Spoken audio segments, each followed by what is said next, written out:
here at what building we in? We're the Amazon I downtown. don't even know. I forget the name of the Somewhere building. in the headquarters complex, right? We're Starts here. with an I. Yeah, well, we were parked in the Invictus garage. We're here in South Okay. Lake Union. It is Saturday, November 4th.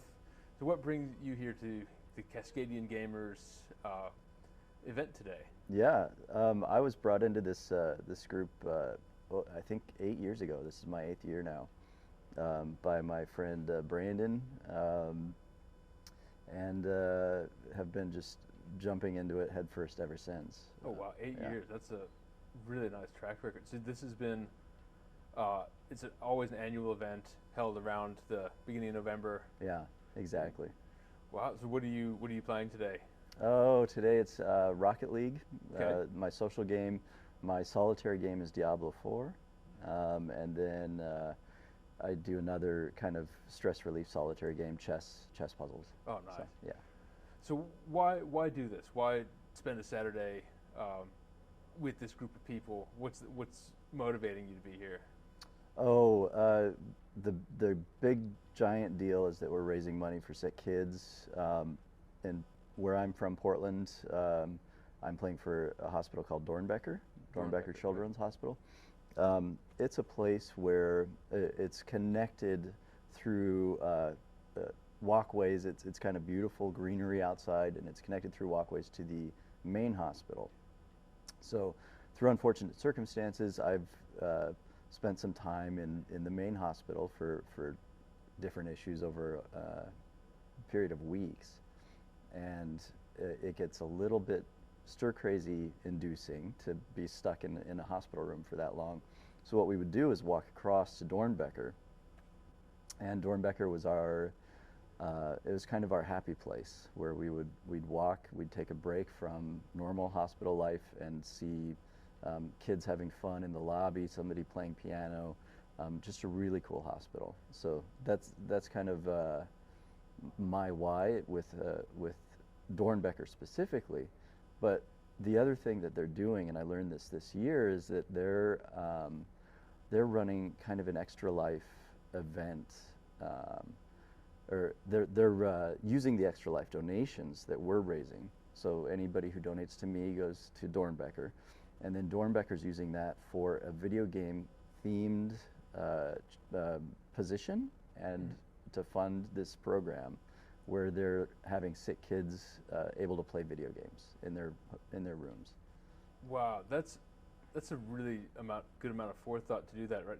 If anything that can bring some comfort, or even just some distraction, while they're in this awful situation, to be able to have a place to go and escape that for a bit of time. That's really neat. Yeah. It's one of those things, it struck home for me to read that article because throughout my childhood I had some difficulties and things like that where I didn't have control over my circumstances. I didn't have control. And I learned really, really early on that video games were a place for me to regain control over something, to feel a sense that if I do A, then B always happens. It's deterministic. It's deterministic, and it's likewise. It's very similar for kids who have health issues happening to them. They have no control over that stuff. It's just, and if you've spent time in the hospital, you know you're trying to sleep a full night, and you just can't. You have people coming in, waking you up, poking and prodding you. Just this complete lack of control, but the video game program that they have lets those kids get some space of time where they get to determine their outcomes.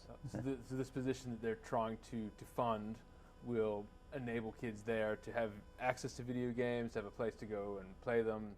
I would imagine it takes some facilities. You have to actually have the video games there. That's another room that has to get cleaned and maintained, and all of that type of thing. The photo that I saw in the article that I read. I was hoping to grab the video for my own setup here, but it's out there on Doernbecher's Extra Life site. It shows a kid playing directly from their hospital bed. Yeah. So I think that they probably even have a mobile unit that they bring around to the rooms and let the kids play. Yeah, that makes a lot of sense. It's especially fantastic. Like infectious. Yeah. That's really neat. Yeah. Wow. Well, thank you for being. So, what are you streaming as? What's your handle? Oh yeah, Pacifist SPB. Pacifist SPB. All right, we'll put that up on the display. It's on the back of my jersey. It's been my gaming name for 25 years. Okay, and then Keith mentioned there's a bit of a sports rivalry going on. Are you in on that? I have been in previous years quite a bit. The reason I found certain friends and got involved with this is because I was a member of the Timbers Army, and still am. Once you're in, you're always in. As my soccer interest has waned over the last year or two for interesting reasons, which you can read all about in the news, I'm still kind of deep involved in Timbers Army's social arm of things and keeping up with this type of stuff. So this rivalry that we have that we put aside for 25 hours, it's still pretty strong. We still talk smack when we're not doing this, but when we're here, we're all on the same team. Well, that's really cool to have that bigger purpose and put aside the rivalry for a little bit. Yeah, it's really cool. Well, thank you for taking the time out to do this, and really appreciate you being here and this awesome cause that you're a part of. Thank you very much. Thanks. All right, that's great. Thank you. Thank you.